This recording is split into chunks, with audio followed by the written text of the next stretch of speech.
Okay, so we're here at ASOTU CON 2026. I'm here with Patrick Abad. If there's anybody on here that's been living on a rock for the last 20 years and doesn't know who he is, can you share with them what you do and where you do it? Yeah, I'm the Patrick Abad. I'm the general manager of Beaver Toyota in Cumming, Georgia. And I want to talk today about Patrick's. I've always been a big fan of Patrick's for multiple reasons, but he helped me out with a lot of good insights when I was at Southeast Toyota, but he's taken it. I'll just pump you up a little bit. I was at one of the bottom stores when I arrived at Southeast Toyota in terms of CSI and some other things, and we did a pretty big turnaround.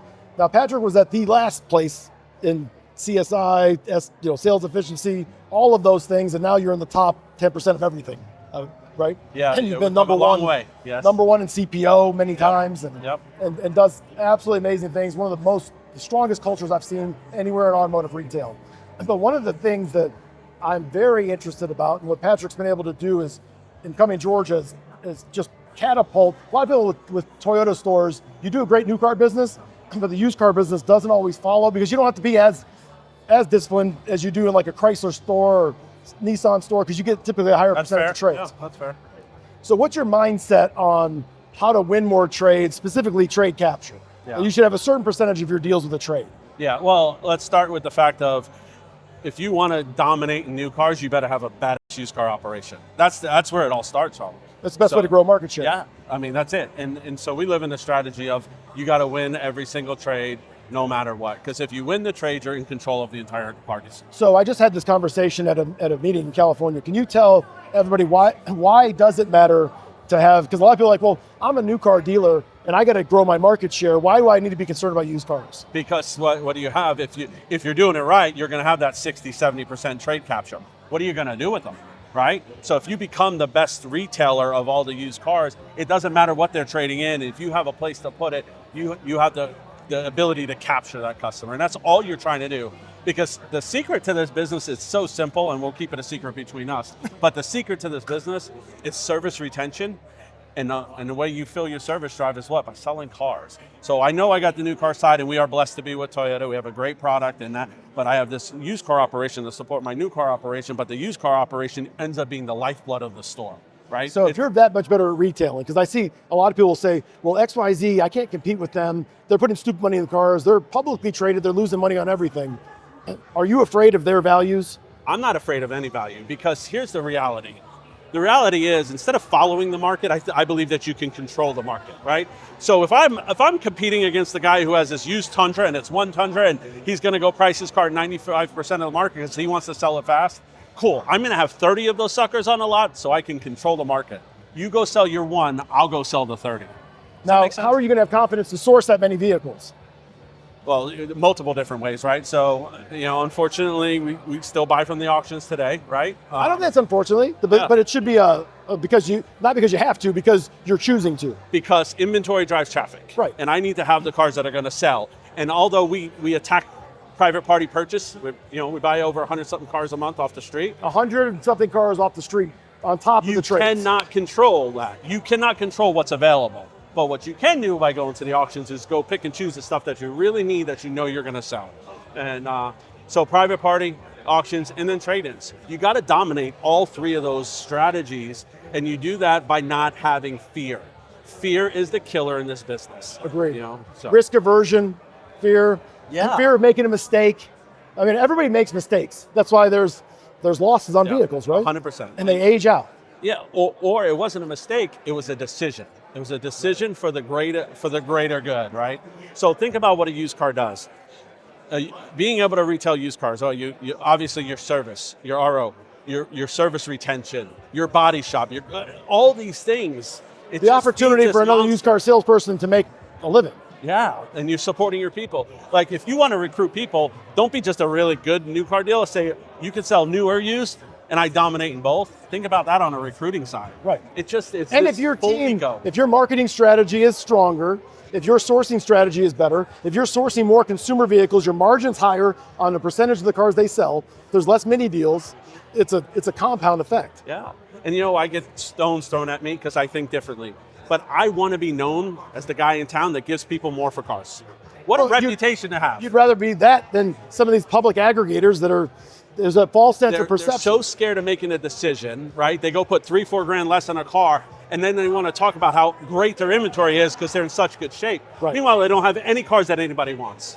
Right. Right. And that cumulative effect of having the right cars, like I see it like there's cars that drive SRPs and VDPs, and then there's switch cars. The switch cars are the low day supply or the cars you bought at the auction that are payment cars, but nobody's coming in on those cars. They're coming in on a popular car, and you have to have a mix of both, right? Well, 80% of people don't buy the car, they put the lead in on, right? So, I mean, but having a vast inventory, and that's the other thing I think a lot of new car dealers miss, Brian, is they think they only should be in their brand, right?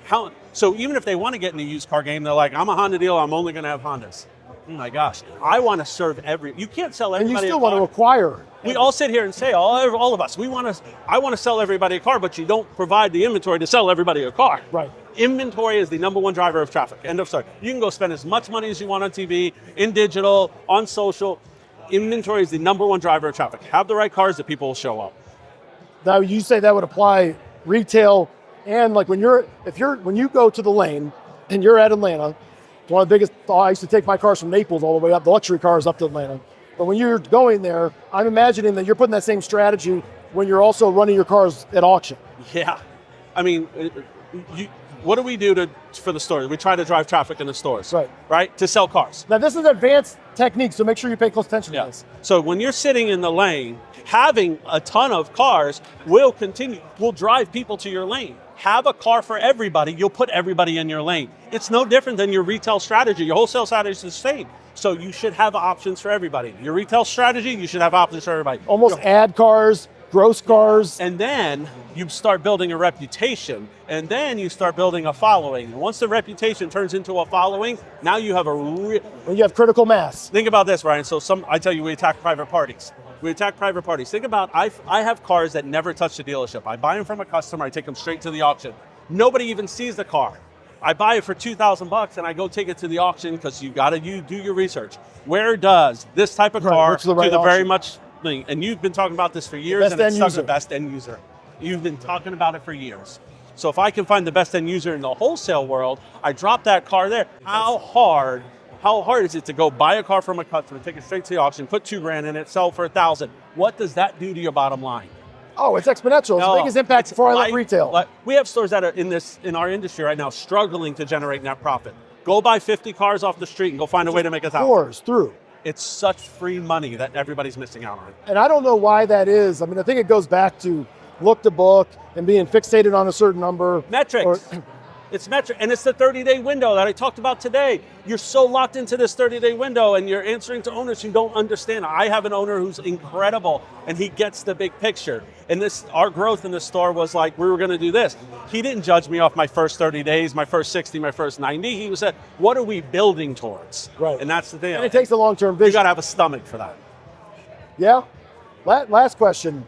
Steve Greenfield showed a bell curve today about average, and he's talking about performance, and he's talking about dealerships, and that there's very few that are in average, and there's a lot across the spectrum. I find that most dealers are using average MMR or just an average, but they underappraise above average cars, and they overappraise, more importantly, below average cars. How do you look at that? Do you look at every VIN on its own? Do you look at a standard deviation? If we're standing there looking at two cars, a white with tan Lexus should never sell for the same price as a blue with a gray interior. Right. Every car has to stand on its own. Average should just give you, the problem is everybody they pick a metric and it becomes the metric. Right. Instead of a metric. Got it. Let it be a guide, but what are the other data points telling you? That's exactly right. To come to a decision. Come to a decision, and you know what? Make some mistakes, because that's how you push. Right? But you got to have a culture where it's free to fail.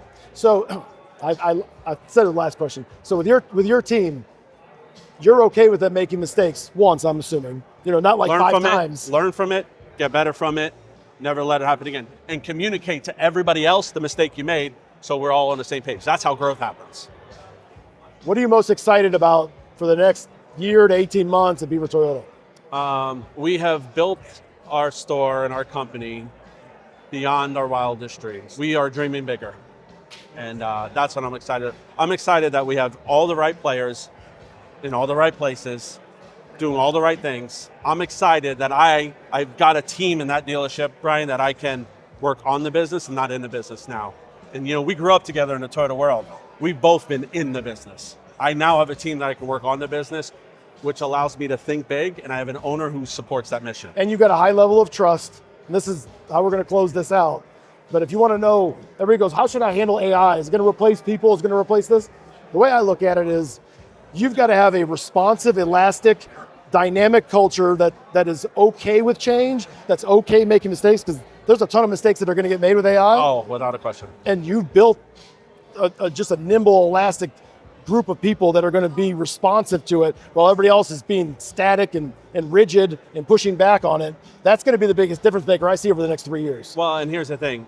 I'm going to embrace AI, and I'm going to use it. I hired a director of automotive intelligence in the store, and his only job is to connect these dots for us, right? And to use the brain to do it. But I'm never going to let a customer feel like a data point. And that's the part that I think a lot of people are going to miss. They're going to get so AI driven, the customer's going to lose that touch of the part that really makes... No, AI should be invisible. Perfect. To where everybody's like, wow, that just worked, that was so smooth, I don't know why. Yep.